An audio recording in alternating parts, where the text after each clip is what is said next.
أعوذ بالله من الشيطان الرجيم بسم الله الرحمن الرحيم السلام عليكم ورحمة الله وبركاته.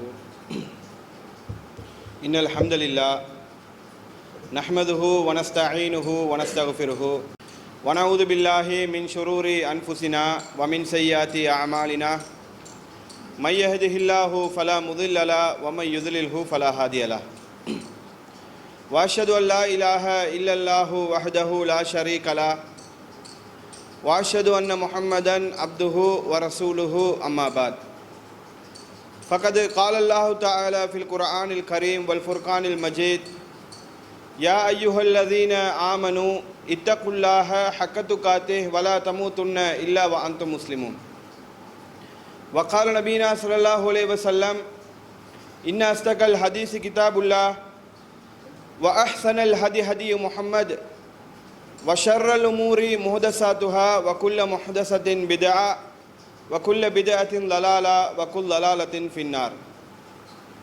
புகழனைத்தும் ஏக வல்லவனாகிய அல்லாஹ் ஒருவனுக்கே. அல்லாஹ்வுடைய சாந்தியும் சமாதானமும் நம் உயிரை விட மேலாக மதிக்கக்கூடிய கண்மணி நாயகம் ஸல்லல்லாஹு அலைஹி வஸல்லம் அவர்கள் மீதும் அவர்களை பின்பற்றி வாழ்ந்த உத்தம சத்திய சஹாபாக்கள் சஹாபிய பெண்மணிகள் குறிப்பாக இங்கு இருக்கக்கூடிய நம் அனைவர் மீதும் என்றென்றும் நின்று நிலவட்டுமாக. அல்லாஹ்வுடைய மகத்தான கிருபையினால் அவனால் விதித்துள்ள ஜும்மா கடமையை இறை தூதர் காட்டி தந்த அடிப்படையில் மாத்திரமே நிறைவேற்ற வேண்டும் என்ற ஒரே நோக்கத்தோடு நாம் எல்லாம் இந்த இடத்திலே ஒன்று கூடியிருக்கிறோம். பேரன்புக்குரிய அல்லாஹ்வின் நல்லடியார்களே, நாம் எல்லாம் மறுமை நாளை இலக்காக கொண்டு மறுமை நாளில் உயர்தரமான சொர்க்கத்தை அடைய வேண்டும் என்ற நோக்கத்துக்காக வேண்டி இந்த உலக வாழ்க்கையை அமைத்து கொண்டிருக்கிறோம். இந்த உலகத்தில் வாழும்போது நாம் செய்யக்கூடிய சில காரியங்களுக்கு அல்லாஹ் ஏராளமான நன்மைகளை வழங்குவதை போன்று நாம் செய்யக்கூடிய பாவமான காரியங்களுக்கு அல்லாஹ் என்ன செய்கிறான்னு கேட்டால் அந்த பாவத்தின் அளவுக்கேற்ப தீமையை வழங்கி மறுமையில் தண்டனையை வழங்குகிறார். அதில் சில பாவங்களை பொறுத்த மாத்திரத்தில் நாம் செய்யக்கூடிய சின்ன சின்ன பாவங்களாக இருந்தேன்னு சொன்னால் அல்லாஹ் என்ன செய்வான்னா, நம்ம செய்யக்கூடிய நல்ல காரியங்கள் மூலம் நம்ம செய்யக்கூடிய நல்ல காரியங்களை வைத்து அந்த பாவங்களை அல்லாஹ் அழிப்பான். இப்போ உதாரணமாக ஒருத்தர் தான தர்மங்களை செய்கிறாரு, சதகாக்கள் செய்யும் போது யுகஃபிர் அன்குமின் செய்ய அது உங்களுடைய பாவங்களுக்கு அது பரிகாரமாக அமையும் என்று அல்லாஹ் சொல்லி காட்டுறான். நம்ம தர்மம் கொடுக்கும்போது நம்ம செஞ்ச சின்ன சின்ன பாவங்களுக்கு அல்லாஹ் என்ன செய்வான்னு கேட்டால் அதை பரிகாரமாக அமைப்பான். அதே போல தொழுகைக்கு பின்னாடி ரசூலுல்லாஹ் சொல்றாங்க, சுப்ஹானல்லாஹ் 33 தடவை சொல்லுங்க, அல்ஹம்துலில்லாஹ் 33 தடவை சொல்லுங்க, அல்லாஹு அக்பர் 33 தடவை சொல்லுங்க, 100வதாக லா இலாஹ இல்லல்லாஹு வஹ்தஹு லா ஷரீக லஹு லஹுல் முல்கு வ லஹுல் ஹம்து வ ஹுவ அலா குல்லி ஷைஇன் கதீர் என்ற வாசகத்தை மொழிந்தார் கடல் நுரையளவு பாவங்கள் செஞ்சாலும் பாவத்தை மன்னிப்பதாக அல்லாஹ் சொல்றான். அதனுடைய அர்த்தம் என்னன்னு கேட்டால், சின்ன சின்ன பாவங்கள் பண்ணும்போது அல்லாஹ் என்ன செய்யறான்னு கேட்டால், நம்மை அறியாமலேயே நாம் செய்யக்கூடிய நல்ல காரியத்தின் மூலம் அல்லாஹ் பாவங்களை மன்னிப்பார். இது ஒரு பகுதி. சில பாவங்கள் இருக்கிறது பெரும் பாவமாக சொல்லப்பட்டவைகள். அது அல்லாஹ் என்ன செய்வான்னு கேட்டால், நம்ம பெர்டிகுலரா அந்த பாவங்களை அல்லாஹ்விடத்தில் ஒப்புக்கொண்டு அதற்காக வேண்டி மன்னிப்பு கேட்கும் போது அல்லாஹ் என்ன செய்வான்னு கேட்டால் மன்னிப்பான். நம்ம அல்லாஹ்விடத்தில் மன்னிப்பு கேட்காமல் மௌத்தா போனேன்னு சொன்னா அல்லாஹ் மன்னிக்கவே மாட்டான்னு சொல்லக்கூடிய அளவுக்கு பாவத்தை அல்லாஹ் என்ன செய்யறான், திருமறை குர்ஆன்ல மென்ஷன் பண்ணி காட்டுறான். அது என்ன பாவம் என்று சொன்னா, அல்லாஹ்வுக்கு இணை கற்பிக்கிறது. அல்லாஹ்வுக்கு இணை கற்பித்தன்னு சொன்னா, இன்னல்லாஹ லா யக்ஃபிரு அய்யுஷ்ரக பிஹி வ யக்ஃபிரு மா தூன ஸாலிக லிமன் யஷா. சில பாவங்கள் அல்லாஹ் என்ன செய்யறான்னு கேட்டா, இன்னல்லாஹ லா யக்ஃபிரு அய்யுஷ்ரக பிஹி, அல்லாஹ்வுக்கு இணை கற்பிப்பதை அல்லாஹ் ஒருபோதும் மன்னிக்க மாட்டான். அது அல்லாத பாவங்களை தான் நாடியவர்களுக்கு மன்னிப்பதாக அல்லாஹ் சொல்லி காட்டுறான். இப்போ ஒருத்தர் ஷிர்க் செய்கிறார் என்று சொன்னால் அவர் அல்லாஹ்விடத்தில் கையேந்தி அந்த ஷிர்க்குக்கு மன்னிப்பு கேட்காமல் மௌத்தா போனேன்னு சொன்னா அல்லாஹ் மறுமையில் அதை மன்னிக்கவே மாட்டான். இணை வைப்புக்கு அல்லாஹ்விடத்தில் உலகத்தில் நம்ம வாழும் போதே என்ன செய்யணும், மன்னிப்பு கேட்டு விடணும். வேற வேற சின்ன சின்ன பாவங்கள்னு சொன்னா அல்லாஹ் பொழைச்சி போட்டு மன்னிச்சு விட்டுருவான். ஷிருக்குன்னு சொன்னா மன்னிக்கவே மாட்டான். அப்ப உலகத்துல நம்ம வாழும்போது ஷிருக்கென்ற கன்செப்ட் நம்முடைய கொள்கையில வந்து விடாமல் எப்பவுமே நம்ம கவனமாக இருக்கணும். ஷிருக்குடைய சாயல் கூட நம்மிடத்துல வந்து விடாம எப்பவுமே நம்மை நாமே சுய பரிசோதனை செய்து இந்த விஷயத்துல சிறுக்கு இருக்குதா என்று உரசி பார்த்து என்ன செய்யணும், நம்பிக்கை கொள்ள வேண்டிய விஷயங்களை நம்ம நம்பிக்கை கொள்ளணும். அப்படி இல்லைன்னு சொன்னா, சிறுக்கு வந்துட்டுன்னு சொன்னா நம்ம மறுமை வாழ்க்கை கை சேதப்படக்கூடிய ஒரு நிலைமை தான் ஏற்படும். அப்ப ஷிருக்கை பற்றின தெளிவு நம்மிடத்தில் அப்பப்ப என்ன செய்யணும், நம்ம ஞாபகப்படுத்தி கொண்டே இருக்கணும். நம்ம எல்லாம் தௌஹீத்வாதிகள் சொல்றோம். தௌஹீத்வாதின்னு சொன்னாலே அர்த்தம் என்னன்னு கேட்டா ஷிருக்குக்கு எதிரானவர்கள், ஓரிரை கொள்கையை பின்பற்றக்கூடியவர்கள், அல்லாஹ்வை மட்டும் வணங்கக்கூடியவர்கள், அல்லாஹ்வுடைய தன்மையை வேற எந்த பொருளுக்கும் கொடுக்காதவர்கள். இதுதான் தௌஹீத்வாதின்னு சொல்றது. அப்ப அடிக்கடி நம்ம என்ன செய்யணும்னு கேட்டா ஷிருக்கு எப்பவுமே வந்துவிடக் கூடாது என்பதில் நம்ம தெளிவாக இருக்கணும். அப்ப ஷிருக்கை பற்றின விழிப்புணர்வு என்ன செய்யணும், நம்மிடத்துல எப்பவுமே இருக்கணும். ஷிருக்குனா என்ன, நிறைய பேர் என்ன விளங்குறாங்கன்னு சொன்னா இந்த சிலைகளை வணங்குறது ஷிருக்கு, சிலையை நம்ம வணங்கல தானே அதனால நம்ம இணை வைக்கல இந்த மாதிரி நினைச்சு கொண்டு இருக்கிறோம். சிலைகளை வணங்குறது ஷிருக்கு தான். ஆனா அது மட்டுமல்ல ஷிருக்குன்றது. ஷிருக்கு என்று சொன்னா என்னன்றத அல்லாஹ்வும் அல்லாஹ்வுடைய தூதரும் நமக்கு அழகிய முறையில விளங்கப்படுத்தி இருக்கிறாங்க. இஸ்லாம் நமக்கு விளங்கப்படுத்தி இருக்குது. அப்ப அந்த அடிப்படையை புரிஞ்சு கொண்டு ஷிருக்குன்னு சொன்னா பெர்டிகுலர் இன்னின்ன விஷயங்கள் தான் ஷிருக்கு என்று சொல்லி அல்லாஹ்வும் அல்லாஹ்வுடைய தூதரும் பட்டியல் போடல. இது ஷிருக்கு, இது ஷிருக்கு. சில விஷயங்கள் அப்படி சொல்லி இருந்தாலும் இஸ்லாம் என்ன பண்ணுதுன்னு கேட்டா பேசிக்கா சொல்லுது, கன்செப்டை சொல்லுது. இந்த கன்செப்ட், இந்த பேசிக், இந்த தன்மைகள் இருந்தா இது ஷிருக்கு. அதை வச்சு அந்தந்த காலத்துல என்னென்ன ஷிருக்கு வருது, எப்படியெல்லாம் ஷிருக்கு வருதுன்னு சொல்லி நம்ம தான் என்ன செய்யணும், உணர்ந்து கொள்ளணுமே தவிர எல்லாத்துலயுமே அல்லாஹ் குர்ஆன் சொன்னால அல்லாஹ் குர்ஆன்ல ஷிருக்குன்னா இதுதான் என்று சொல்லி எல்லாத்தையும் பட்டியல் போட மாட்டான். அல்லாஹ்வுடைய தூதர் எல்லாத்தையும் பட்டியல் போட சொல்ல மாட்டாங்க. கன்செப்ட் சொல்லுவாங்க. இந்த கன்செப்ட் இருந்தா ஷிருக்கு. என்னது, அல்லாஹ் திருமறை குர்ஆன்ல சொல்லி காட்டுறான், லைஸ கமிஸ்லிஹி ஷைஉன், அவனை போல எதுவுமே கிடையாதுன்னு சொல்றான். வலம் யகுல் லஹு குஃபுவன் அஹத், அவனுக்கு நிகராக எதுவும் இல்லைன்றான். இதுதான் இஸ்லாத்தினுடைய அடிப்படை. ஷிர்க்குனுடைய பேசிக் கன்செப்ட் என்னன்னு கேட்டா அல்லாஹ்வை போல எதுவும் கிடையாது, அவனுக்கு நிகராக எதுவுமே இல்லை. இப்ப அல்லாஹ்வுடைய பண்பு ஒரு மனிதனுக்கோ ஒரு பொருளுக்கோ இருப்பதாக நம்ம நினைத்தால், கருதினால், நம்முடைய நம்பிக்கை அதை போன்ற இருந்தது என்று சொன்னால் நம்ம இணை வைக்கிறோம்னு சொல்லி அர்த்தம். இப்ப உதாரணமாக தர்காக்கள்ல கையேந்தாதீங்க, இறந்தவர்கள்ட்ட போய் துவா கேட்காதீங்க, அல்லாஹ்விடத்துல மட்டும் துவா கேளுங்க, இறந்தவர்கள்ட்ட கையேந்துவது ஷிருக்கு என்று சொல்றோம். ஏன் அது ஷிருக்கு, என்ன கன்செப்ட் அது என்று பாத்தீங்கன்னு சொன்னா, இப்ப உதாரணமா புரிஞ்சு கொள்றதுக்காக சொல்றதா இருந்தா அல்லாஹ் திருமறை குர்ஆன்ல சொல்றான், வஹுவ சமீஉன் பசீர், அவன் கேட்கக்கூடியவன் பார்க்கக்கூடியவன் அல்லாஹ் சொல்றான். அல்லாஹ்வுடைய பண்புகள்ல ஒரு பண்பு என்னன்னு கேட்டா அவன் பார்க்கிறவன், அதே போல இன்னொரு பண்பு அவன் கேட்கக்கூடியவன். அப்ப இந்த பண்பு அல்லாஹ்வுக்கு மட்டும்தான் இருக்கிறதாக நம்ம நினைக்கணும். நமக்கு டவுட் வரும், மனுஷனும் பார்க்கிறோமே, மனுஷனும் கேட்கிறோமே, அப்ப அது எப்படி ஷிருக்கு? அப்ப மனுஷன் ஒருத்தர் கேட்கிறேன்னு சொல்லி சொன்னா அது ஷிருக்கா என்று யோசிப்போம். அது ஷிருக்கு கிடையாது.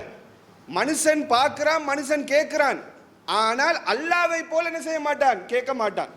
இப்ப உதாரணமா நானும் கேட்கக்கூடியவன். இப்ப என்னகிட்ட பேசுறதா இருந்தா எனக்கு எப்படி பேசினா கேட்க முடியும்? ஒருத்தர் என்கிட்ட கேள்வி கேட்டேன்னு சொன்னா எனக்கு புரிஞ்சு கொள்ளலாம், அல்லது ஒரு மேக்சிமம் 2 பேர் கேட்டான்னு சொன்னா கொஞ்சம் சரி அட்ஜஸ்ட் பண்ணி என்ன ஓரளவு புரிஞ்சு கொள்ளலாம். ஒரு 10 பேர் மொத்தமா சேர்ந்து என்னிடத்துல ஒரே அடியில பேசினேன்னு சொன்னா என்னால கேட்கலாமா? நான் கேட்கக்கூடியவன் தான், ஆனா 10 பேர் என்னோட சேர்ந்தா கேட்க இயலாது. அதே போல குறிப்பிட்ட டெசிபல் கணக்கு இருக்குது. ஒரு மனுஷன் கேட்கணும்னு சொன்னா இந்த அளவு சவுண்ட்ல பேசினா தான் கேட்கலாம், அதை மீறி சவுண்ட் வந்தா காது என்ன கேட்காமலே போயிடும். அப்ப மனுஷனுடைய கேள்விக்கு வரையறை இருக்குது. நான் பார்க்கக்கூடியவன் தான், எனக்கு எவ்வளவு பார்க்கலாம், கண்ணு கெட்டின தூரம் வரைக்கும் பார்க்கலாம். இந்த சொகர் இருந்தேன்னு சொன்னா சோருக்கு பின்னாடி பார்க்கலாமா? பார்க்க முடியாது. இப்ப அல்லாஹ்வுடைய பார்வை, அல்லாஹ்வுடைய கேட்டல் எடுத்துக்கொள்ளுங்க. அல்லாஹ் கேட்கிறான். எப்படி கேட்கிறான்? 100 பேர் கேட்டாலும் தொழுது முடிஞ்சு நம்ம உதாரணமா துவா கேட்போம். ஒரே நேரத்தில் எத்தனை லட்சக்கணக்கான மக்கள் துவா கேட்பாங்க. அல்லாஹ் நீங்க எல்லாம் மொத்தமா துவா கேட்குறீங்க, எனக்கு புரிஞ்சு கொள்ற கஷ்டமா இருக்குது, ஒவ்வொருத்தரா துவா கேளுங்கன்னு சொல்லி அல்லாஹ் சொல்லுவானா? அப்படி கிடையாது.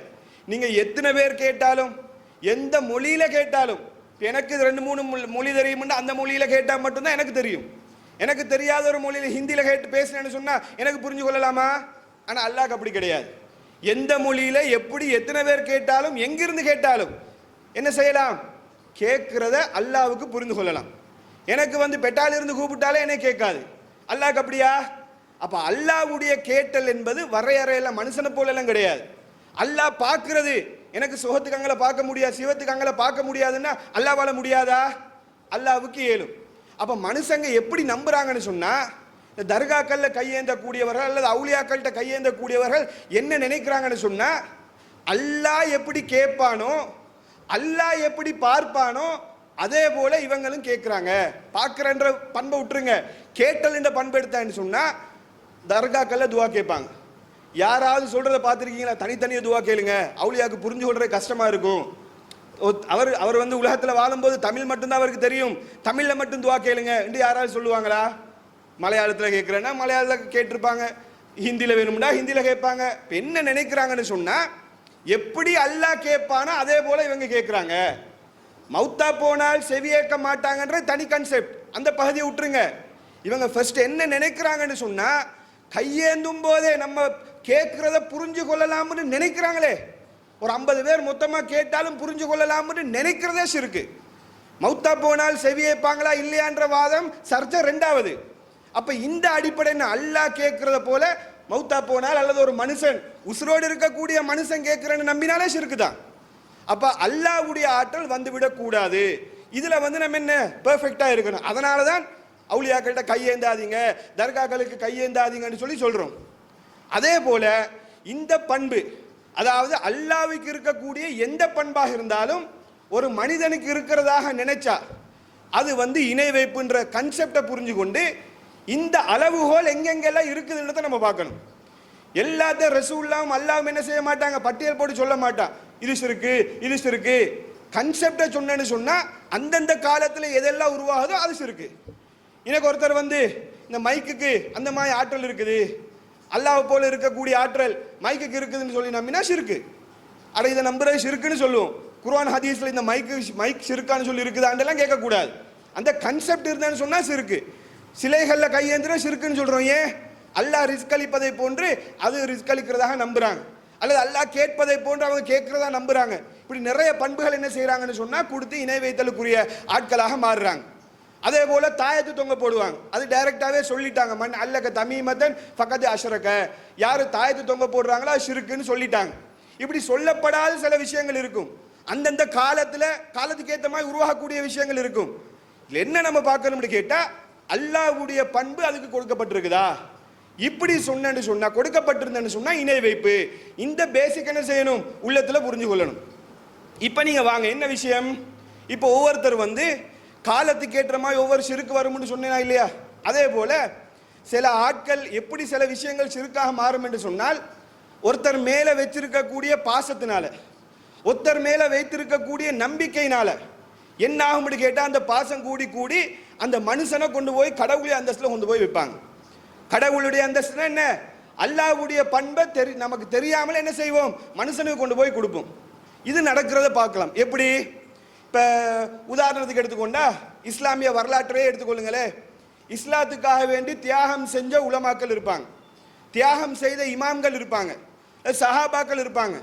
நம்ம அவங்களுடைய தியாகங்களை படித்து, அவங்களுடைய அந்த வரலாறுகளை படித்து, சுப்ஹானல்லாஹ் இவ்வளோ தியாகம் பண்ணியிருக்கிறாங்களே என்று சொல்லி அவங்க மேலே இருக்கக்கூடிய அன்பு எப்படி மாறும்னு கேட்டால், அவங்க செய்யக்கூடிய பிழைகள் கூட நமக்கு தெரியாம அல்லது மறைமுகமாக தெரிஞ்சோ தெரியாமலோ அல்லாஹ்வுடைய பண்பை கொண்டு போய் கொடுப்பாங்க. இது எப்படி கொடுக்குறேன்னு நான் விளங்கப்படுத்துறேன். அதுக்கு முன்னாடி நாம் என்ன புரியணும்னு கேட்டால், இது அந்த காலத்து அறிஞராக இருந்தாலும் சரி, தற்காலத்து அறிஞராக இருந்தாலும் சரி, ஒருத்தர் தியாகம் பண்ணி ஏகத்துவத்தை சொல்லி தியாகியாக இருந்தாலும் வைங்களே, அந்த தியாகத்தை நம்ம பாராட்டணுமே தவிர அதுக்காக வேண்டி அவரை அல்லாத இடத்துல கொண்டு போய் வச்சிடக்கூடாது. அல்லாஹ்வுடைய பண்பை என்ன செய்யக்கூடாது? கொண்டு போய் கொடுக்கக்கூடாது. இப்போ என்ன நடக்குதுன்னு கேட்டால், இப்போ இமாம்கள் எடுத்துக்கொள்ளுங்க. இவங்க என்ன செய்வாங்கன்னு சொன்னால், இமாம்கள் இஸ்லாத்துக்காக வேண்டி தியாகம் பண்ணி சில ஹதீஸ்கள் எல்லாம் தொகுத்து தியாகம் பண்ணி ஹதீஸ் புத்தகங்களை தொகுத்து வச்சிருப்பாங்க. இதுலேயும் ஸ்பெஷலாக சொல்றதா இருந்தான்னு சொன்னால், புகாரி முஸ்லிம் போன்ற ஹதீஸ் கிதாபுகள் இருக்குதே, இது மற்ற ஹதீஸ் புத்தகங்களை விட ஸ்பெஷல். சஹீஹான அறிவிப்புகள் அதிகமாக இருக்கக்கூடிய புஸ்தகம். எந்த அளவுக்கு சொல்லுவாங்கன்னு கேட்டால், குர்ஆனுக்கு அடுத்தபடியாக நம்பகத்தன்மை அதிகமாக இருக்கக்கூடிய செய்திகள் அல்லது குர்ஆனுக்கு அடுத்தபடியான ஒரு புத்தகம் என்று சொல்லக்கூடிய அளவுக்கு புகாரியை பாராட்டுவாங்க அல்லது முஸ்லீமை பாராட்டுவாங்க. இதில் என்ன விஷயம்னு கேட்டால், உண்மையிலே புகாரி இமாம் செய்த தியாகங்கள் எண்ணில் அடங்காது. நிறைய இஸ்லாத்துக்காக தியாகங்கள் பண்ணியிருக்கிறாங்க. இதில் என்ன விஷயம்னு கேட்டால், அவர்களுடைய இந்த தியாகத்தை பார்த்துட்டு, அவர்கள் அந்த புஸ்தகத்தை தொகுக்கிறதுக்காக வேண்டி பட்ட கஷ்டங்களை பார்த்துட்டு, புகாரி எப்படின்னு கேட்டால், நான் சொன்ன மாதிரி அது குர்ஆனுக்கு அடுத்ததுன்னா என்ன, குர்ஆனில் எப்படி தவறுகள் இல்லையோ அதே போல புகாரி இமாம் தொகுத்த ஹதீஸ்ல தவறே வராது என்று நினைக்கக்கூடியவர்கள் இருக்கிறாங்களா இல்லையா? தௌஹீத் என்ற பேரை சொல்லக்கூடியவர்கள் கூட இப்படி இருக்கிறாங்களா இல்லையா? இந்த கன்செப்டே இஸ்லாத்துக்கு எதிரானதா இல்லையா? என்ன, புகாரின்றது ஒரு மனுஷன் தொகுத்த புஸ்தகம். இந்த புஸ்தகத்தில் பிழையே வராதுன்னு ஒருத்தர் நினைச்சா என்ன அர்த்தம்? புகாரி இமாம அல்லாத இடத்துல கொண்டு போய் வைக்கிறாங்க. பிழையே வராமல் இருக்கிறேன்னு சொன்னால் ஒன்று அல்லாவா இருக்கணும் அல்லது மலக்கா இருக்கணும். ஏன், மலக்கு மாதிரி தான் அல்லாஹ் போட்ட ஓடரை தவிர வேற ஒன்றுமே செய்ய மாட்டாங்க. அப்போ மனுஷன் ஒரு வேலையை செஞ்சான்னு சொன்னால், ஒரு புஸ்தகத்தை தொகுத்தன்னு சொன்னால், நிச்சயமாக அதில் ஏதோ தெரிந்தோ தெரியாமலோ தவறுகள் இருக்கத்தான் செய்யும். அதில் தவறே வராது. அதில் ஒரு ஹதீஸை தொகுத்து தான் சொன்னால் அதில் பிழையே வராதுன்னு ஒருத்தர் நம்பினா அவர் இணை வைக்கிறாரா இல்லையா? இதை நம்ம மிச்சம் கஷ்டப்பட்டு ரிசர்ச் பண்ணி கண்டுபிடிக்கிற விஷயமா? மனுஷனுக்கு பிழை வராதுன்னு நினைச்சாலே இணை வைப்பு தான். இப்போ என்ன விஷயம்னு கேட்டால், புகாரியில் இன்றைக்கு புஸ்தகங்கள் ஹதீஸ்கள் இருக்குமா? என்ன மக்கள் நினைக்கிறாங்கன்னா, புகாரியில் வந்துட்டேன்னு சொன்னால் அதில் தவறே வராது. புகாரி இமாமே அப்படி சொல்லலை. புகாரி இமாமே என்ன சொல்லலைன்னு கேட்டால், இந்த புஸ்தகத்தில் ஒரு தவறு கூட கிடையாதுன்னு அவர் சொல்லலை. அவர் நிறைய புஸ்தகங்கள் தொகுத்தாலும் இந்த புகாரின்ற புஸ்தகத்தை ஸ்பெஷலாக கேர் பண்ணி தொகுக்கிறார். அதில் புகாரியில் ஒரு தனித்தன்மை என்னன்னு கேட்டால், இப்போ மற்ற ஹதீஸ்களை தொகுக்கும் போது, இப்போ ரசூல்லா வழியாக ஒரு செய்தி புரிஞ்சு கொள்றதுக்காக சிம்பிளாக சொல்கிறேன். ரசூல்லா வழியாக ஒரு செய்தி வருதுன்னு வைங்களே, உதாரணமாக ரசூல்லாட்டு இருந்து அபு ஹுரைரா அறிவிச்சிருப்பாங்க. உதாரணமாக அதில் இருந்து அப்துல்லான்னு ஒருத்தர் அறிவிச்சிருப்பாங்க. அதில் இருந்த முகமதுன்னு ஒருத்தர் அறிவிச்சிருப்பாங்க. இஸ்மாயில் ஒருத்தர் அறிவிச்சிருப்பாங்க.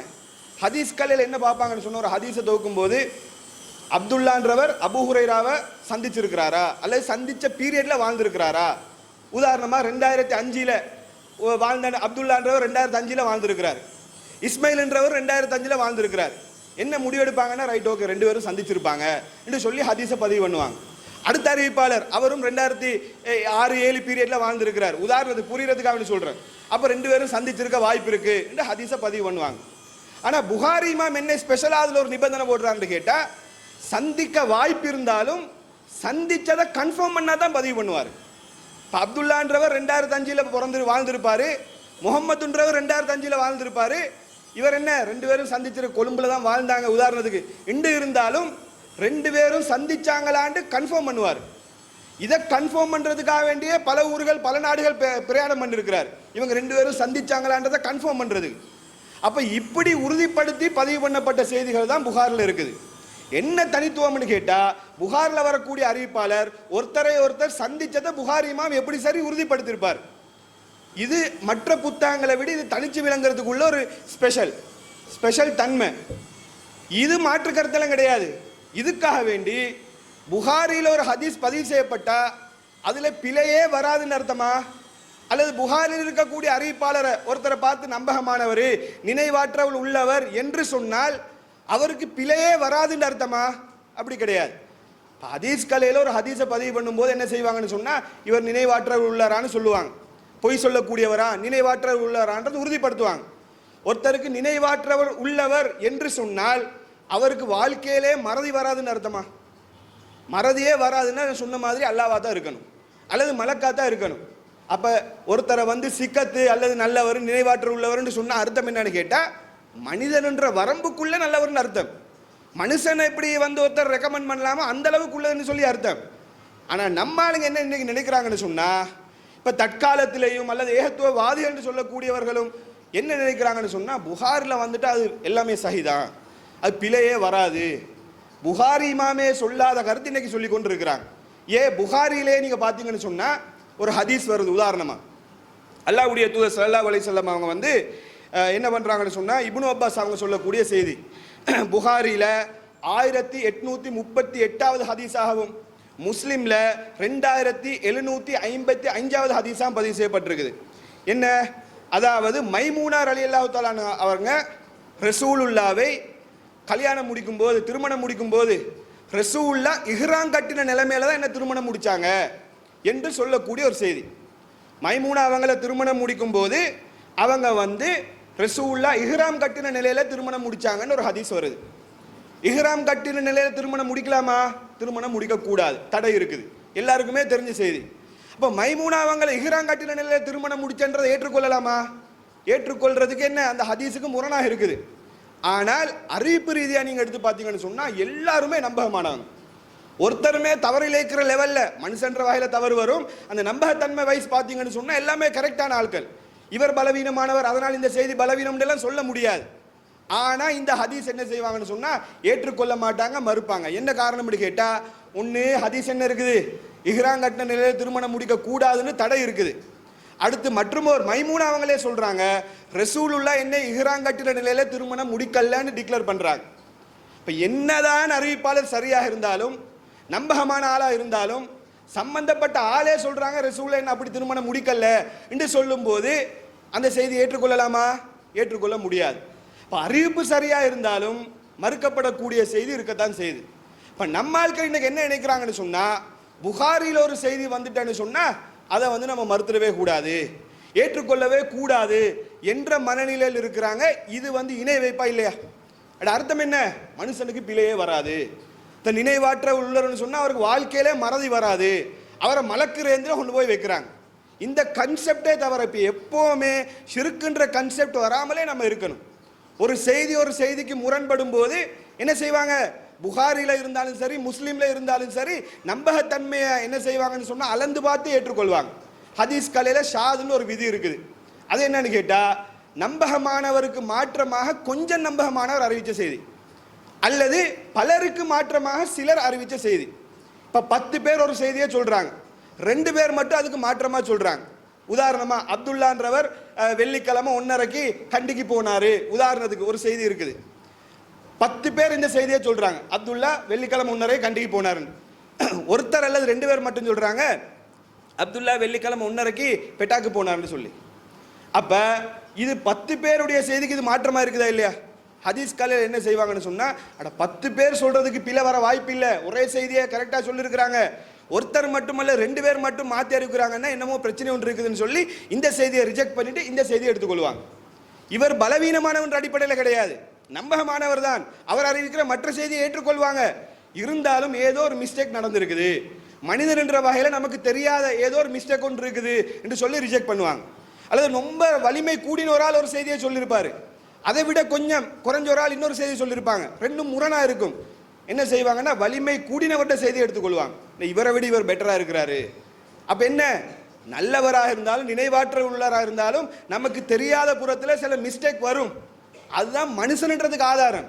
இன்னைக்கு என்ன நினைக்கிறாங்கண்டா, வந்துட்டான்னா மிஸ்டேக் புகாரில வந்துட்டா அது கதை முடிஞ்சு எல்லாம் சஹிதான், அது வேற வேற செய்திகளுக்கு அல்லது குர்ஆனுடைய வசனத்துக்கு முரணாக இருந்தால் அது எப்படி வர முடியாது? புகாரி இமாம் சரின்னு சொல்லிட்டாரு, சஹின்னு சொல்லிட்டாரு, புகாரி இமாம் சொன்னா அதுல இருக்கிறார்கள் பிழையை செய்ய மாட்டாங்கன்னு அர்த்தமா? அப்ப எப்படியெல்லாம் நம்முடைய வாழ்க்கையில நம்முடைய சிந்தனையில நம்முடைய நம்பிக்கையில ஷிர்க் வருதுன்றதை பாருங்க. அல்லாஹ்வுடைய ஆற்றல் எந்த லைச கமிஸ்லையும் செய்யும். அவனை போல ஒன்று நினைவு ஆற்றல்ல பிழையே வராது, அவருக்கு வாழ்க்கையில மறதி வராதுன்னு நினைச்சா ஒன்று மலக்கா இருக்கணும், அல்ல அல்லாவா இருக்கணும். அப்ப இந்த ஒரு அடிப்படையை புரிஞ்சு கொண்டு எப்பவுமே நம்முடைய வாழ்க்கையில நம்முடைய நம்பிக்கையில இணை வைப்பு வராம, குர்ஆன் என்றது அதுக்கு இருக்கக்கூடிய அந்தஸ்து வேற, அதுல சஹி லைஃப் எல்லாம் பார்க்க மாட்டாங்க. இந்த குர்ஆன் பாதுகாக்கப்பட்ட மெத்தடும் ஹதீஸ் பாதுகாக்கப்பட்ட மெத்தட்லயும் வித்தியாசம் இருக்குது. அதனாலதான் ஹதீஸுக்கு ஹதீஸ் முரண்பட்டாலே மறுப்பாங்க, ஹதீஸுக்கு ஹதீஸ் முரண்பட்டாலே எது ஸ்ட்ராங் ஆனதுன்றதை பார்த்து எடுத்துக்கொள்வாங்க. இப்போ குர்ஆன்ன்றது அதை விட ரொம்ப ஹைல இருக்கக்கூடியது. அப்போ இந்த ஒரு அடிப்படை குர்ஆனுக்கு ஹதீஸ் முரணா வந்தேன்னு சொன்னால் என்ன செய்யணும்னா, எது சரி, குர்ஆனுடைய நம்பகத்தன்மை அதிகம். ஒன்று விளக்கம் சொல்ல பார்க்கணும், முரண்பாடு இல்லாமல் புரிய பார்க்கணும். புரியறதுக்கு வாய்ப்பே இல்லையா, இதில் ஏதோ ஒரு மிஸ்டேக் நடந்திருக்குன்னு என்ன செய்யணும், ஒதுக்கி விட்டுற வேண்டியதான். இல்லை புகாரில் வந்தால் முஸ்லீமில் வந்தால் பிழையே வராதுன்னு ஒருத்தர் நம்பினா அவரும் இணை வைக்கிறார், ஷிர்க்குன்ற கன்செப்டுக்குள்ளே போறாருன்றதை புரிஞ்சு கொள்ளணும். இப்போ இணை வைப்புன்றது தர்காக்களில் போய் வணங்குறது இல்லை சிலை வணங்குறது மட்டுமல்ல, எந்தெந்த காலத்தில் என்னென்ன கன்செப்ட் வருதோ, அல்லாஹ்வுடைய தன்மை மனுஷனுக்கு இருக்கிற மாதிரி அல்லது ஒரு பொருளுக்கு இருக்கிற மாதிரி கன்செப்ட் எப்பெல்லாம் வருதோ அதெல்லாம் ஷிர்க்கு தான். இதை கேட்டால் இது குர்ஆனில் இருக்குதா ஹதீஸில் இருக்குதான்னா ஒவ்வொன்றா பட்டியல் போட்டு புகாரியில் வரக்கூடிய செய்திகளை மனுஷன் அறிவிப்பாளரை அல்லாஹ்க்கு இருக்கிற தன்மையை கொடுத்தா ஷிர்க்குன்னு அல்லாஹ்வுடைய தூதர் சொல்ல மாட்டாங்க, ரசூலுல்லாஹ் சொல்ல மாட்டாங்க. கன்செப்ட் அடிப்படை பேசிக்கை சொல்லுவாங்க. அந்த பேசிக் எங்கே இருக்குதுன்றதை பார்க்கணும். இன்னைக்கு ஏதாச்சும் ஒரு மரத்தை வச்சுக்கிட்டு வணங்கிட்டு இருப்பாங்க, அல்லது மரத்துக்கு என்ன புள்ளைய கொடுக்குற ஆற்றல் இருக்குன்னு நினச்சிக்கிட்டு அதில் போய் துவா கேட்டுக்கிட்டு இருப்பாங்க, எனக்கு குழந்தை பாக்கியதை தாண்டு. ஷிர்க்குன்னு சொல்லுவோம். குர்ஆன் ஹதீஸில் இருக்குதா மரம் ஷிர்க்குன்னு இருக்குதா? எங்கே இருக்குதுன்னா கேட்கக்கூடாது. கன்செப்டை தான் இஸ்லாம் சொல்லும். அதில் வச்சு 2050 புதுசாக என்ன சரி உருவானாலும் ஷிர்க்குன்னு சொல்லி என்ன செய்ய வேண்டியதா, தட்டிட்டு போயிட்டே இருக்க வேண்டியதான். அப்போ எப்போவுமே நம்முடைய ஈமானை புதுப்பித்து கொண்டு இணை வைப்புன்ற சாயல் கூட நம்முடைய நம்பிக்கையில் வந்து விடாமல் அல்லாவுக்கு கொடுக்கக்கூடிய தன்மை அல்லாவுக்கு மட்டும் கொடுத்து கொள்கையில உறுதியாக இருந்து மரணிக்கக்கூடிய மக்களாக அல்லாஹ் நம் அனைவரையும் ஆக்கில்வானாக என்று கூறி முதல் உரையை நிறைவு செய்கிறேன். வாஹிரு தாவானா அல்ஹம்துலில்லாஹி ரப்பில் ஆலமீன்.